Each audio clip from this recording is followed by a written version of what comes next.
ગઈકાલે તારીખ 21/1/2026ના રોજે સાંજે 4 વાગે અમે પેટ્રોલિંગમાં હતા ટીમ સાથે।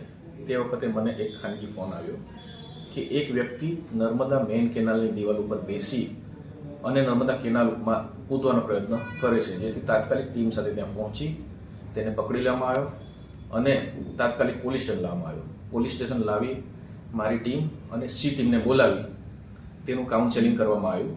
ત્યારબાદ તેને પૂછતા પોતે જણાવે છે કે તે પોતે છોટાઉદેપુર સ્ટેશન વિસ્તારનો રહેવાસી છે, 28 વર્ષનો યુવક છે। પારિવારિક ઝઘડામાં એ પોતે કેનાલમાં આવી અને કૂદી અને જીવન ટૂંકાવવા માંગતો હતો, પરંતુ સમય સૂચકતા વાપરી અમે લોકો પોલીસ ત્યાં પહોંચી તેને પરત લાવ્યા।